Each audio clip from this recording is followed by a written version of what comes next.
И ме интересира зашто е прифатливо на владата на Мицковски толкави средства да издвојува. И пак апропо хонорарите и на таа комисија, да прашам, имаат ли намера да ги вратат финансиите, односно платите и приходите кои што ги добиваат као политичка елита, као кицоши, да ги вратат и да ги прилагодат на она што го има као просечна плата овој народ и да се спуштат на ниво на народната мака.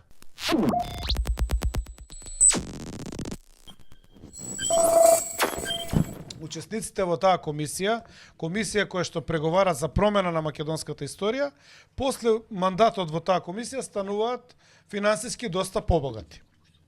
Сега, Ванчо, во првиот состав, пак повтарам, е член, во вториот состав е председател. И гласа за сите одлуки на комисијата. Тоа што гласал. Нема, без него нема донесена. Јас сега се запрашувам, што е разликата? Знаеш што е разликата? Нема разлика. Не има. Која е? Отиде, баци рака во штабот, на тие манчмелоу семинарчиња што им ги правеше Конрад Аденауер, им вадеше документи дека он знае за историјата на ВМРО. Па еве и Кицушов како вика, јас сум разговарал со него, он е реномиран научник. Врз основа на што утврдивте дека е реномиран научник? Врз основа на неговата кооперативност. Тоа ли е реномираност, ако си кооперативен? Ја мислев дека основната улога на научникот е да биде во потрага по вистината. А таа потрага во вистината често може да го доведе во конфронтација со политиката и со мејнстримот, со мислењето на мнозинството, затоа што он истражува. А посебно историјата на ВМРО е контроверзна. Значи, разликата е единствено тоа, Милош, што он отиде во штабот, баци рака, стана кооперативен, држеше предавања на семинарите нивни и они сега го наградуваат. А бидејќи му е зголемено влијанието, бидејќи се буткал по тие семинари и стигнал до политичкиот бок, како награда сега он може и други членови да кооптира во комисијата, односно да им обезбеди финансиски средства, придобивки и на нив.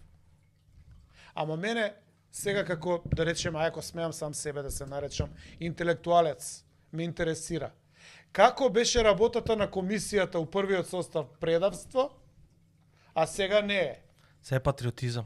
Како беше предавство тогаш, а сега не е? Тоа ме интересира.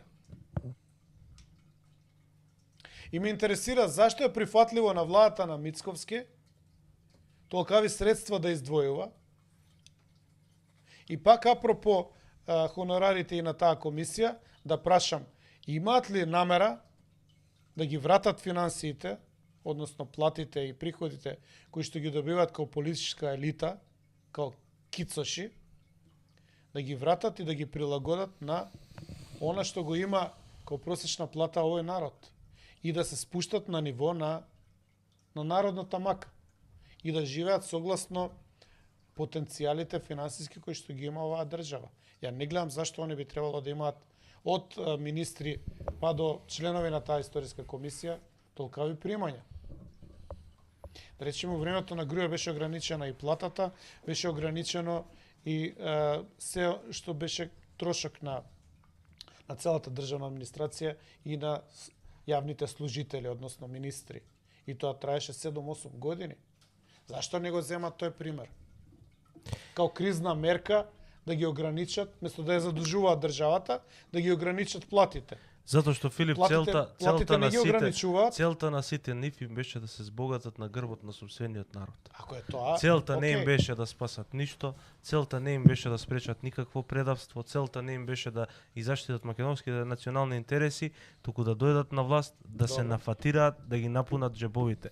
Ова видео што сега ќе го гледаме, го докажува токму тоа. И ова видео е уште еден пример за дуплото голу кое што се наоѓа Македонија. Пушти го први Мики Маус за грчкото вето. Значи он сега не више немам. Знам, ама овие ќе ги истераме 3-4 видеа се кратки на брзинка да ги истераме и да влеземе у тема за Орхан Муртезани. Мора јавноста да види со какви луѓе ние си имаме работа. Пушти го за грчкото вето. Доколку теоретски утре се донесат уставните измени, дали Грција ќе се согласи со продолжување на пристапниот процес на Македонија? Не гледам причина зашто Грција би била пречка напред кон нашиот европски пат. Сигурен сте во тоа? Во политиката имам научено дека во ништо не треба да бидете сигурен, но верувам дека Грција го разбира значењето од регионална гледна точка, но и од нивна внатрешно економска и трговска точка, што значи тоа нашата држава да се движи напред кон членство во Европската унија.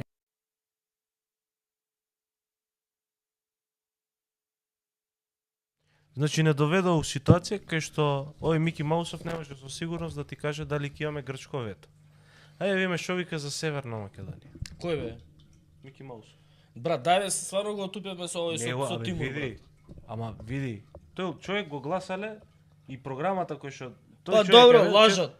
Не, ама мораме. Мичковски прашува како да се врати името. Ние имаме ексклузивно видео кај што кажал како ќе го врати името и дека ќе го врати. Ајде брат, ајде побрзо да ги изодиме овие видеа. Значи, пушти го За Северна. Најексклузивно инфо Да. едно ќе го кажам, се присобрал гледачи, ќе го кажам се, само ајде да ги изгледаме видео.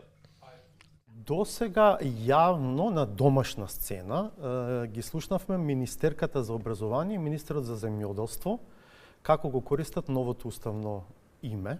Каков е вашиот однос, вашиот став кон тоа прашање? Јас со можеби најголемо внимание настапувам по однос на таа тема, бидејќи согласно мојот делокруг на надлежности од законска гледна точка сум тој кој што се грижи за надворешната политика на државата. Што значи согласно, ќе повторам, колку и да не ми се допаѓаат тие обврски и меѓународно правните обврски, но и уставно правните обврски, имам обврска да го почитувам новото уставно име на државата. Јас тоа сум го повторил. Од една страна, да, се согласувам со ставот на премиерот дека има модалитети преку кои што може да се користи името Македонија и тоа е јасно според мене дефинирано и во самиот преспански договор. Сепак за мене, ќе повторам, колку и тоа да не ми се допаѓа, нема дилема дека и уставното име на државата е Република Северна Македонија. Дали ќе ни исфрлат од НАТО доколку го вратиме името? Нема да ни исфрлат од НАТО доколку го вратиме името. Како ќе го вратиме името? Еве, како ќе го вратиме името? Немате план. Па еве нека ни кажат како ќе го вратиме името, да го вратиме името.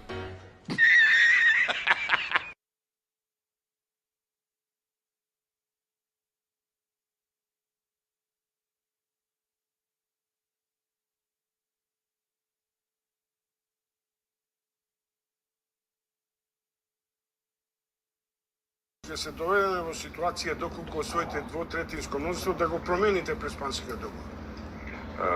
Тоа сме го кажале во минатото многу пати, сум го кажал јас дека доколку имаме 2/3 од бројот на пратениците во рамките на Македонското собрание, единствениот начин да се создаде можност да чекот назад поврзан со преспанскиот договор. Да, ако е тоа вашето прашање, да, еве јас.